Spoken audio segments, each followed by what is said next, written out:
We have Beto O'Rourke, the former congressman and Democratic presidential candidate.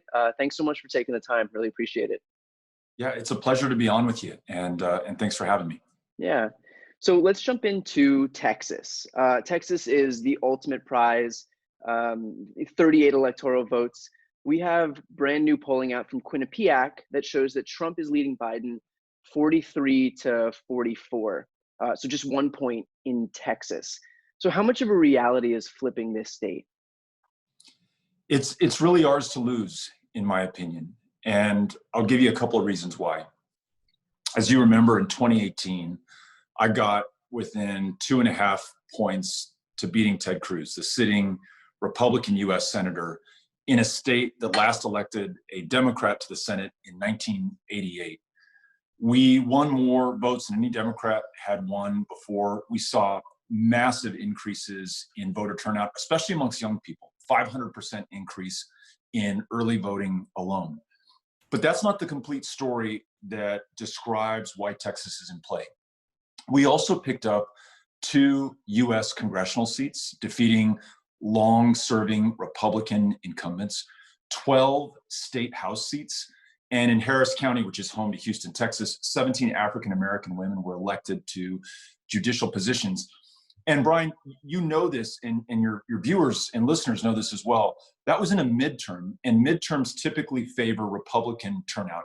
And Democrats did so well in a year that was not supposed to be theirs. Now we're in a presidential election cycle, which tends to do better for Democrats than it does Republicans. And so if you look at that trajectory, not just in 2018, you can go back to Hillary Clinton's performance in Texas in 2016, which was the best by a Democratic nominee for president in a very long time, then you understand what so many of us in Texas believe, which is not only can we win the state house for the first time in 20 years, not only will we pick up new U.S. congressional seats, but for the first time since 1976, we might very well award these 38 electoral college votes to the Democratic nominee. And the reason, Brian, this is so important to me, beyond my pride as a Texan, is if this election is close, even if Joe Biden has lawfully won it, I am convinced that Donald Trump, who has shown absolutely no regard for rule of law and is monomaniacally focused on maintaining and increasing his hold on power, he'll exploit that margin in an attempt to steal this election. Texas is the answer to that. If Joe Biden wins Texas, that will be seismic. The results will be resounding, uncontestable, unambiguous, and we will be able to turn the page, start a new chapter, and be done with Donald Trump once and for all. So that's why Texas is important, in my opinion, and that's how we can win it, by organizing the same way that we have done in years past, including in that Senate race in 2018. And so many of us across the state are doing that right now, 5 months out from this election. And I've said it's not just enough to beat Trump. You have to, our goal here in this election is to repudiate Trumpism. Tell us a little bit about the work that you're doing specifically to flip the Texas State House. So I mentioned that we picked up 12 seats in 2018. That leaves us only 9 seats down from a majority for the first time in 2 decades. Here's why that majority is so important. Texas is the most racially gerrymandered, voter-suppressed state in the union. Prior to 2018, Texas ranked dead last, 50th in voter turnout. And that's not because we love our democracy less than you do in California or that folks do in Massachusetts or in other states. It's because we were literally drawn that way. Black and brown people drawn out, in fact, of their congressional districts or state Senate, state rep jurisdictions to minimize the chance that they are going to vote, to diminish the power of their vote when they go to the polls. So having a Democratic majority state house means that we have a seat at the table after this 2020 census is completed and new districts are drawn. That's huge. It's a fundamental civil rights and voting rights issue, and Texas can take the lead in it. But it also means that we make progress in issues like reducing gun violence or providing access to healthcare. We are the least insured state in the union. Or working on fundamental criminal justice reforms, or so many of the other things that are important to so many people, but have been unrealized for so long because people have been literally locked out of participating in their democracy. So we're 9 seats down from achieving this victory. The amazing thing is, in 2018, in 9 of the seats currently held by Republicans, I won more votes than did Ted Cruz. So not only is this possible, in some ways you could say we have done this before. Again, I think this is ours to lose. So we started an organization this year called Powered by People. And what we attempt to do is leverage all of that amazing energy and volunteer horsepower that we saw in 2018. More than 20,000 of my fellow Texans in that year picked up a clipboard and canvassed their neighbors and the folks in their communities, knocked on doors, and produced that record turnout that we saw. I'm still in touch with many of those 20,000 former volunteers, and my goal is to engage them, to raise them into this effort, and to deploy them into these critically competitive state house races in Texas. So there will be other groups and individual candidates raising money. There will be others working on TV ads and all that other stuff. My heart and the real value that I see in my contribution is in person-to-person, eyeball to eyeball, or in this age, phone line to phone line connection with the voters who will decide the most important elections in our lifetime. And Brian, one of the things that we're doing right now in anticipation of the voter identification effort and where we ID voters who are likely to vote for our candidates, and the Get Out the Vote effort is a voter registration effort. So Powered by People volunteers are calling hundreds of thousands of unregistered likely Democrats across the state of Texas and trying to make sure that they fill out a voter registration form that we have mailed to them. If we can add net new hundreds of thousands of Democratic voters to the rolls, it makes it even more likely that we're going to be able to win. And just this week, we've made over 210,000 calls to our fellow Texans. Hundreds of volunteers are making those calls. And I'm super proud of the effort that they put in so far. And it bodes very well for the coming 5 months, which are going to be the hardest 5 months of our lives. I can guarantee you that.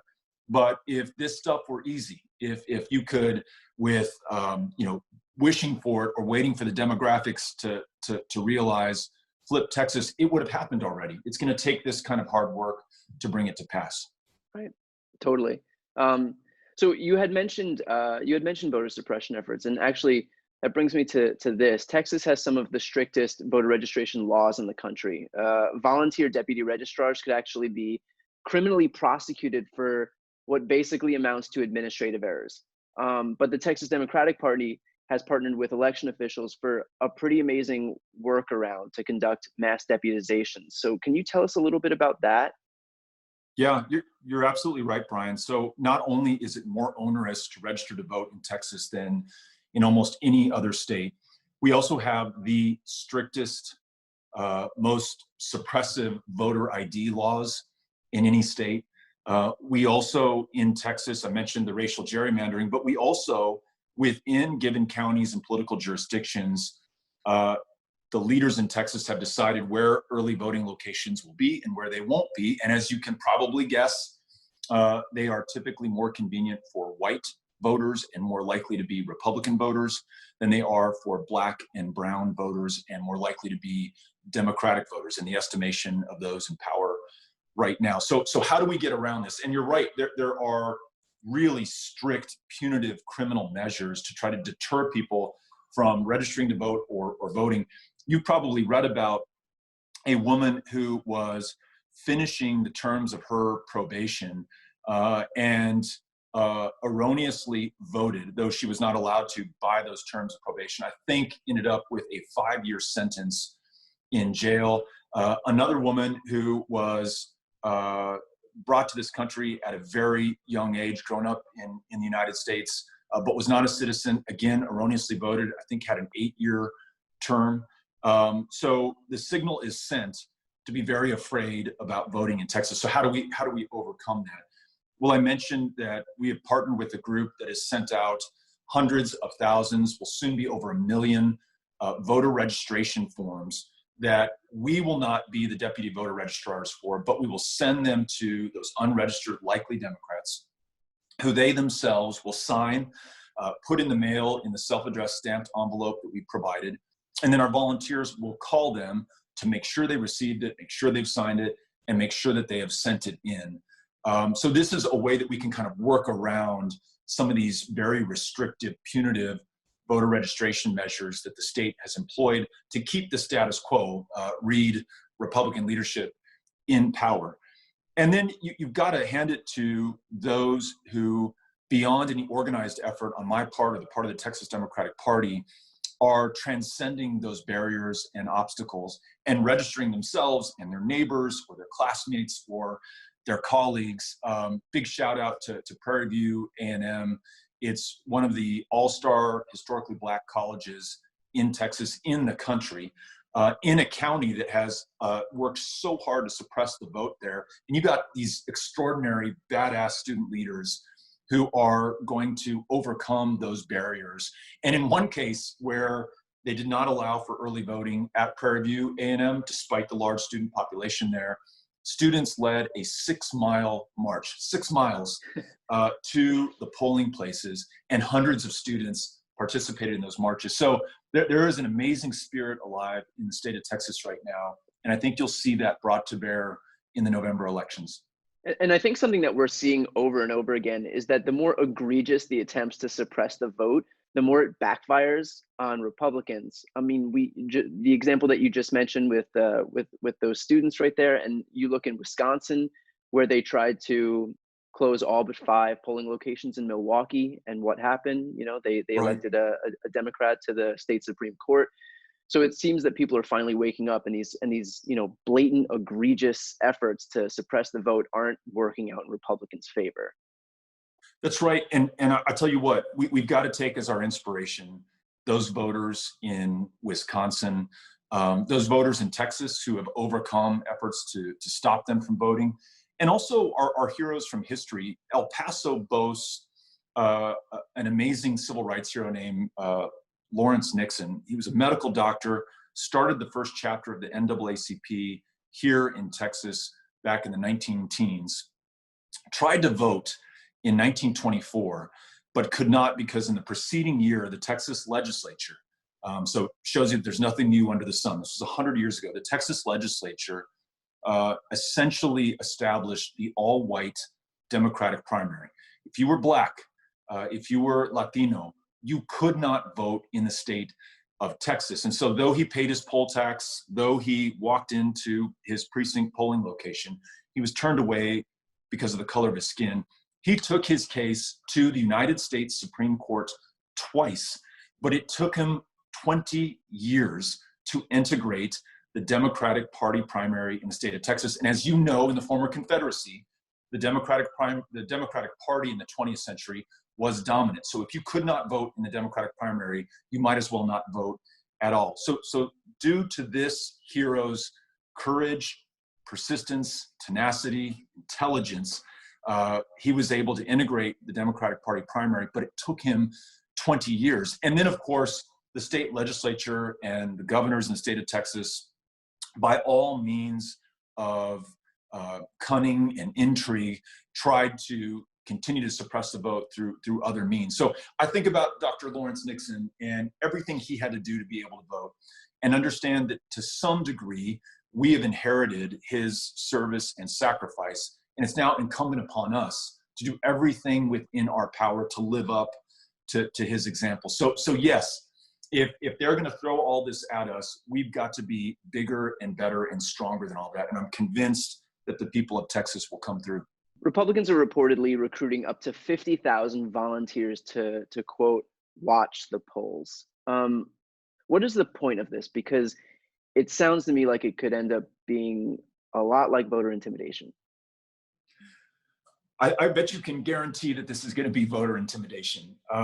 Again, there's a long history of this throughout the country, and certainly in the state of Texas and in the states of the former Confederacy, which ever since the end of the Civil War, and certainly since the end of Reconstruction, have done everything in their power to subjugate Black Americans in every way, economically, through access to healthcare, and certainly through the franchise and access to the ballot box. I'll tell you this, in the days leading up to the midterm elections in 2018, you probably remember this, Donald Trump was raving about an invasion of the United States from poor, sick, tired, and scared asylum seekers from Central America. He tried to whip up a frenzy of paranoia and anxiety because he was worried about his prospects or his party's prospects at the ballot box. But in El Paso,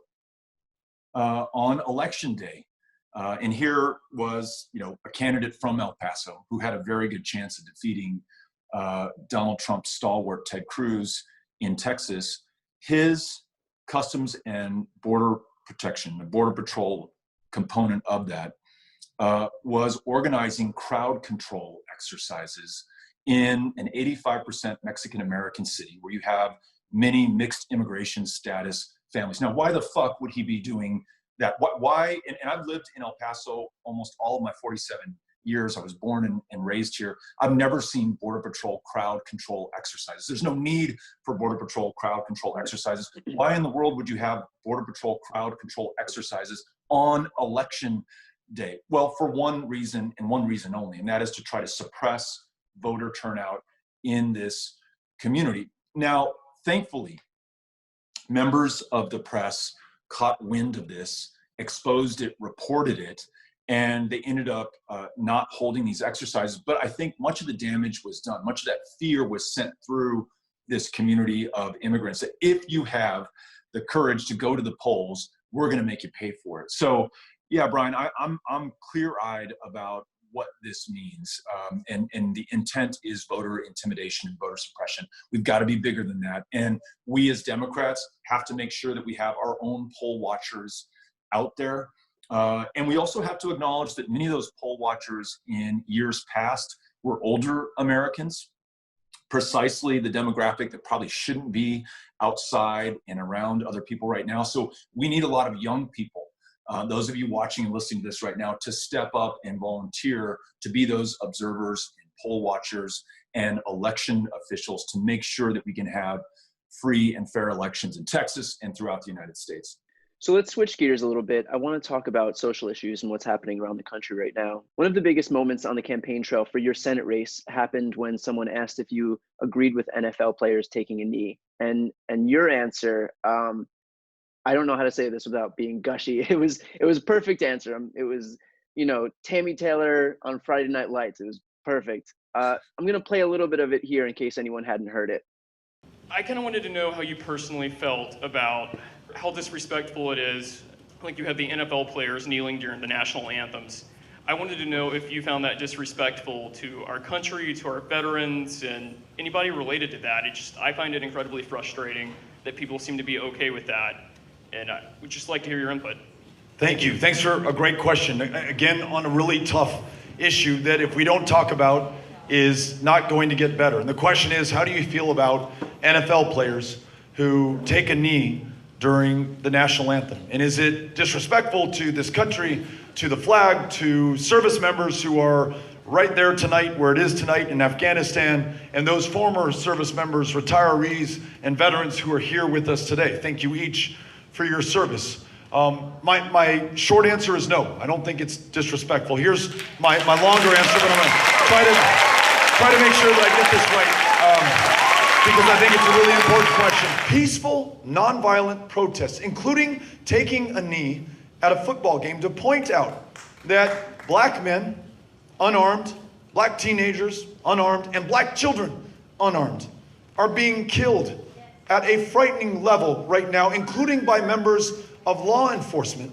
without accountability and without justice. And this problem, as grave as it is not going to fix itself. And they're frustrated, frankly, with people like me and those in positions of public trust and power who have been unable to resolve this or bring justice for what has been done and to stop it from continuing to happen in this country. And so nonviolently, peacefully, while the eyes of this country are watching these games, they take a knee to bring our attention and our focus to this problem to ensure that we fix it. That is why they are doing it, and I can think of nothing more American than to peacefully stand up or take a knee for your rights anytime, anywhere, any place. So thank you very much for asking the question. I appreciate it. But the question was asked by a man who felt that it was disrespectful to kneel. And so if the issue becomes that people will find a way to discount peaceful protest, and if they find a way to discount when Black people take to the streets in what has been a louder protest, then apparently no form of protest is okay. So what's the answer here? I think much in the same way that protesters and civil rights leaders in the 1950s and the 1960s captured the consciousness of this country and shocked us out of our complacency and changed the political calculation and the will of legislators so that you got the Civil Rights Act and the Voting Rights Act. I think those protesters in Minneapolis, the protesters that we joined in El Paso last Sunday, protesters across the country, including those who were charged by mounted law enforcement for the president to be able to have a photo op across the street from the White House. You can have the president and Republican leadership and the cynical class of this country discount those protests or try to make us think that they are dominated by riots and lawlessness. But my faith is in the wisdom and judgment of the American people. And I believe they see clear-eyed what is happening in this country. And literally, they saw what happened to George Floyd. They saw that police officer with his knee on George Floyd's neck for nearly 9 minutes, looking straight at the cell phone camera, which he had to understand was broadcasting his action, and looking at it in a way as if to say, I can do this because I am white and he is Black. The entire country saw that. And I've got to think that that video and the protests that followed have changed us in some fundamental way for the better. Black Lives Matter and the civil rights leaders of this moment are doing justice to those who led the marches and the efforts, who risked their lives and, as we know, lost their lives throughout the 20th century, fighting white supremacy and being able to make progress legislatively. Not enough, no mission accomplished banner hanging behind anybody, but making progress and giving us some cause for optimism and hope right now. It would be naive to think that this is going to roll forward of its own accord. We have to fight for it with everything that we've got to our dying breath, if necessary. That's the only way that change is going to be obtained in this country. But I am so proud of the people of this country, especially those in those protests and leading those protests, who are going to force this country to do the right thing. So let's not allow Republicans, the president, cynics to dissuade us or to change what we're seeing with our own eyes, which should make us proud in terms of how this country is responding. Yeah, and I think we do often fall into the trap of allowing Republicans who are operating in bad faith to dictate the terms of the conversation. And I think that's something that we have to take an active approach at not doing. Yeah, and Brian, I got to say this. I was listening to an interview with George Will this morning, one of the most insightful commentators on public life that we have, someone who I very often disagree with because he's a very conservative, insightful commentator on American public life. But you may have read his column recently in the Washington Post, where he calls for the wholesale removal and replacement of Republican leadership in this country, including every Republican member of Congress. And I was listening to an interview on NPR, and the interviewer asks, how can you say this? And what's the logic behind it? And he says, when you have a political party like the Republican Party who supports this president at a rate of 90%, I've seen approval ratings within the Republican Party as high as 94%, they are essentially enabling and complicit in this president's crimes and actions, which runs so counter to the Constitution, to our way of life, to the promises and potential that we've always held out to ourselves and to this country. Now, George Will didn't say this, but I'm going to say this. The Republican Party has become a cult of personality devoted to Donald Trump. And so in years past, I think the Republican Party is a party that we could have negotiated with, or we could have worked with in good faith. You know, we may see things a little bit differently. We may see a different path to the same common goal, but there's common ground from which to work. That doesn't exist anymore. There is no common ground with anyone who supports this president and his lawlessness and his willful undermining of the republic and our democracy. The shit that we're seeing right now, charging into protesters to provide that photo opportunity, quoting white nationalist segregationists when the looting starts, the shooting starts, all of his racist comments and his white nationalist signaling, which in part led to the mass murder in El Paso, Texas on August 3rd of 2019, where 23 people were killed. If you are part of that, you are part of the problem. And there's no common ground that exists between us. And that's been hard for me to arrive at, because I've always prided myself on a bipartisanship. But I think after Trump, it was a bipartisanship that I was in part blinded by. And it really took the worst of this administration, the worst of Donald Trump, and then the slavish devotion to him by the Republican Party to realize that there is no bipartisanship anymore, at least not while he's in office and not while he enjoys the kind of doggish support from the Republican Party.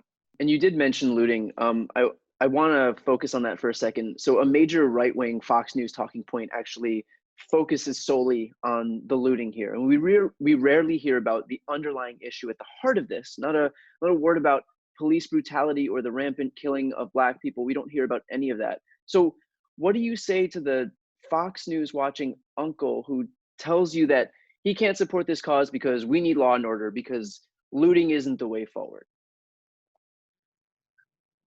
I'd suggest that that person look at the bigger picture, or at least the entire picture.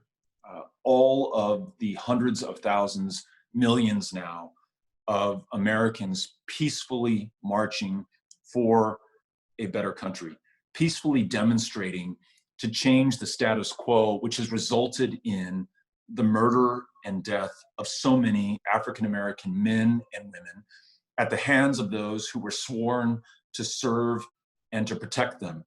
Not violence, not looting, not lawlessness, peaceful, democratic demonstration in a free republic where we are able to choose the leaders who represent us and the course and direction that this country takes. These marches are in the best tradition of this country.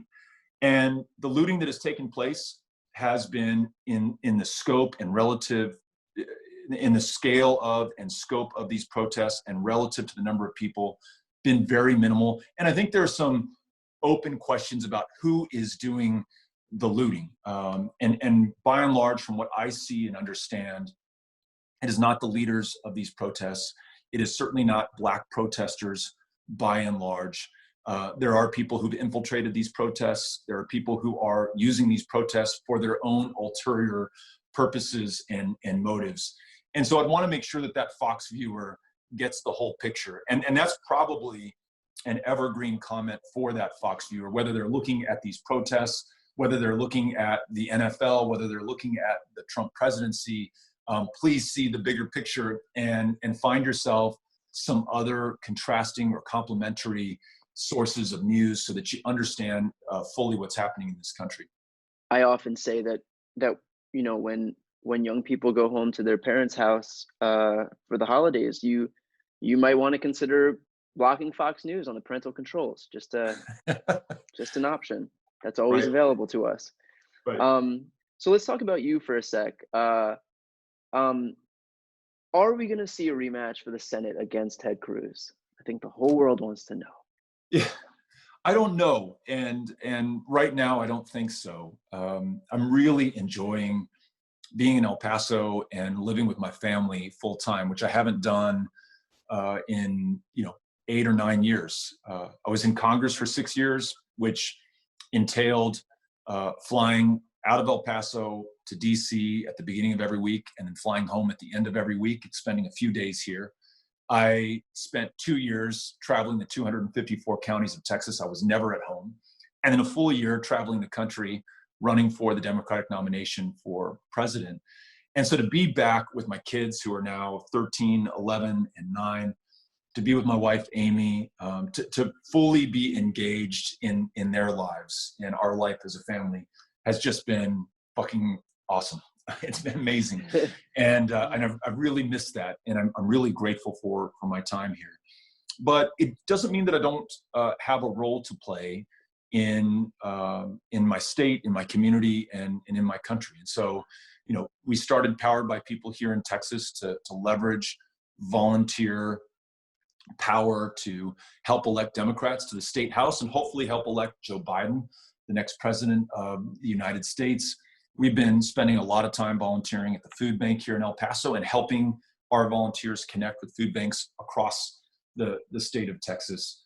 And I've got a platform and a voice that I want to use to advance on the issues that are most important to me and achieve the goals that I think are in the interests of this country. So I don't know that the future holds another run for electoral office. I've learned never to say never, and I want to be open to the ways in which I can best serve this country. I just don't know that it means running as a candidate. I like being a volunteer right now and supporting other great candidates who are running.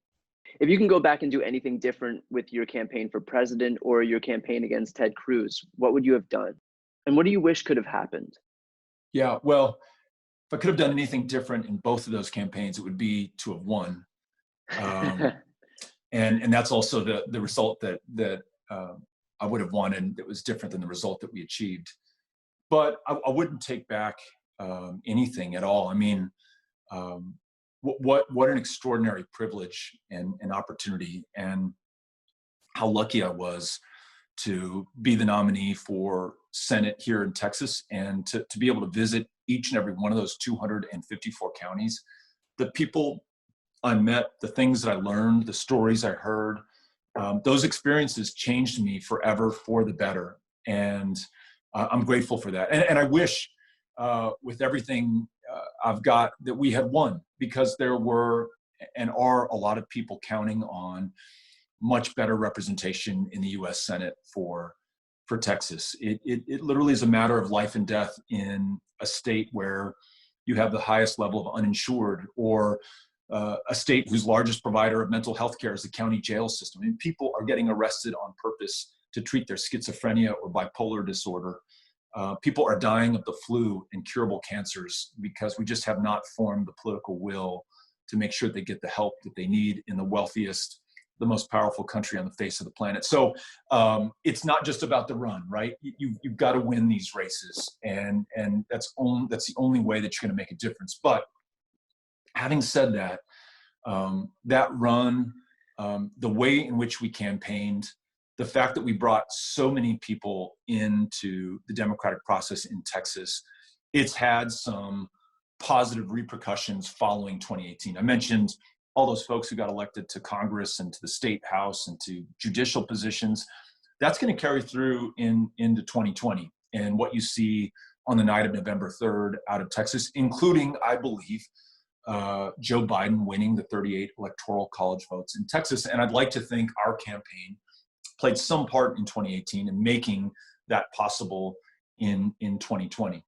And when it comes to running for president, again, I was extremely lucky to be able to do that, and ran in an extraordinary field of talented candidates and public servants, and was grateful for the chance to do that, learned a lot, and left the field with absolute admiration for every contender, and really grateful that Joe Biden is our nominee, and grateful that all of us, every single one of us, which is kind of a rarity in political life, have gotten behind the nominee and are going to do everything within our power to see him elected and to see Donald Trump stopped. So those were tough campaigns and tough outcomes, but also very lucky to have done them, and grateful to be where I am right now. speaking of the campaign, what was your most memorable day on the campaign trail? In the presidential campaign, we had started the race in rural Iowa and had traveled through that state, stopping in different towns and cities, meeting people, had traveled to Pennsylvania, had traveled to Wisconsin, had traveled to New Hampshire. We were on the road for a couple of weeks starting in mid-March. And it was, I don't know how to explain how crazy that was, and the media circus that we were immediately at the center of. I don't know that anything can prepare you for that, and I don't know that I responded as well as I could have to that. But we came back to El Paso and got ready to officially launch the campaign. And on the last day of March in 2019, on a stage out on the street in downtown El Paso, surrounded by thousands of my fellow El Pasoans, I formally announced my run for the Democratic nomination for the presidency of the United States of America. And holy shit, that was such an amazing feeling to feel that support from my hometown, to see my mom and my sisters, to be there with my wife and my kids, to see folks that I'd grown up with and gone to Mesita Elementary School with, folks that I'd represented in City Council, the United States Congress, there with me, launching this very unlikely bid. And it felt wonderful. And I just felt in harmony and in rhythm and in the flow of my community and where I wanted to be. And so that really stands out as a beautiful, beautiful moment, and really a great way to start that campaign. Wish that every day in that campaign had been so good, but that really stands out. And I love that we got to start it here in El Paso. From our point of view out here, it was great for us. You inspired a lot of people, and your words live on. From the video that we just heard a few minutes ago to plenty others. So appreciate your your contribution to the party and the race. And actually, with that said, how can my viewers and listeners help now with what's going on in Texas? I know that you mentioned Powered by People. I know that you spoke about having poll watchers. What can we do? Yeah, I hope that I've made the case to you and to your viewers that Texas holds an outsized opportunity for all of us. If we do well in Texas, it's not just good for those of us who live here. It is great for the country. Donald Trump can't just be beaten. He must be destroyed. The result must be unambiguous, unequivocal, decisive, and seismic in its nature. And only Texas, with its 38 electoral college votes, can deliver that outcome. So if you are in Texas, or if you are in another state, you have an opportunity, and I would argue, given what's at stake and what's on the line, a responsibility to get involved. There are a number of ways: through the Texas Democratic Party, through the House Democratic Campaign Committee here in Texas that helps to elect the state legislature. But if you are interested in grassroots organizing, that's where my passion is, then we invite you to join us in Powered by People. You can be anywhere in the United States and make phone calls to unregistered, likely Democratic voters and help get them into this next election, help them to make the decision that will decide the fate, the fortune, and the future of this country. And we welcome you to join us. Awesome. Well, thank you so much for taking the time. That was Beto O'Rourke. Thank you, Brian. It was an honor to be with you, and wish you the best with this new series. We'll be listening and watching.